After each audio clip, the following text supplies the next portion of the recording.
I stole over $20,000 in a very creative way in the 90s. I worked at a fast food chain in the 90s when I was in high school. When I worked there, they were in the process of phasing out denominational gift certificates. $5, $10 and $25. The way it worked was if you spent more than half of the certificate, they gave you the cash back. So if you ordered $5.50 worth of food and gave them one of the $10 gift cards, they gave you the $4.50 back in cash. My manager was in charge of destroying all the existing certificates as we transitioned to the more traditional credit card-looking gift cards. So my manager said he shredded the certificates like he was supposed to, but one night when I was closing, I found 2 boxes of the gift cards tucked deep in the dry storage room. They were filled with the certificates that were supposed to be shredded. So, I scooped them up, brought them out to the dumpster in trash bags and threw them away. After we closed, I came back and recovered the back, and brought the certificates home. I counted them. There were $1,025, $1,010, and $505 certificates.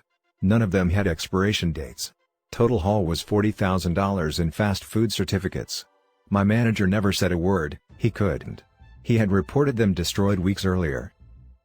Over the next 3 years, my girlfriend and I toured every location in our state, and the next 4 states, ordering food, and getting the change. We never kept track on a spreadsheet or anything, but we got good at knowing what menu items were just about half. After the first year, we started saving the change in a shoebox, and let it build up. I bought my first car for $7,800 cash from the change. And for some reason a kitty cone was $1.05. If you gave them a $5 cert, they gave you $3.95 back. We threw away a lot of kitty cones.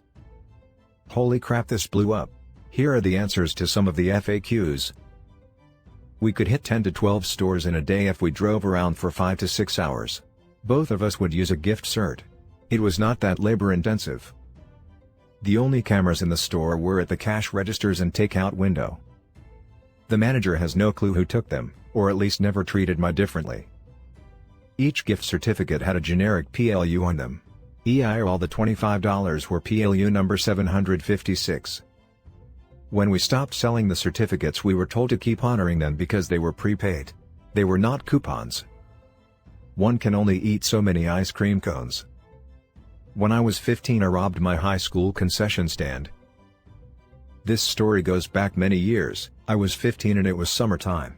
I was sitting on my front porch listening to music when someone I used to hang out with was walking down my street seemingly excited, so I asked what he was doing, and after I did, he said the school is giving away free candy.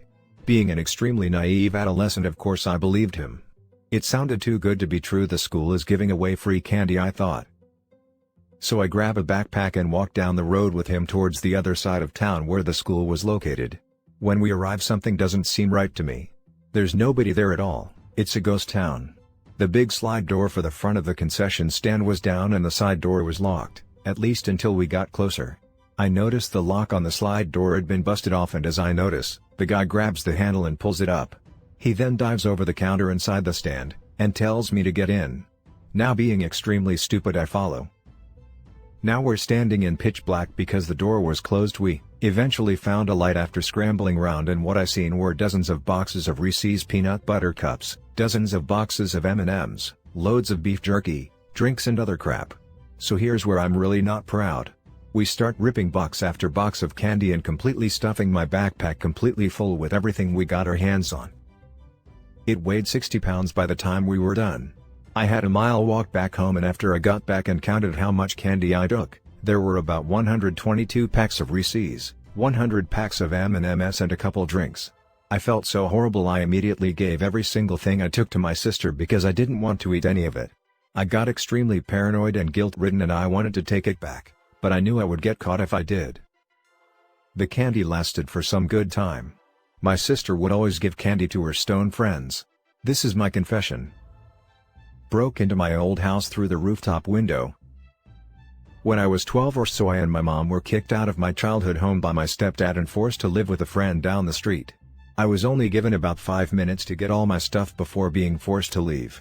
After about 3 weeks, I decided I wanted my stuff back, so I broke into the garage, got out the ladder and climbed onto the roof and snuck into the upper bedroom window. I grabbed some stuff from my room, but as I was climbing off the roof to leave, My stepdad pulled into the driveway. I've never been so terrified in my entire life. I'm not sure if ever mentioned this to anyone or if he ever talked about it in the court battle that was forthcoming over my little brother, but I've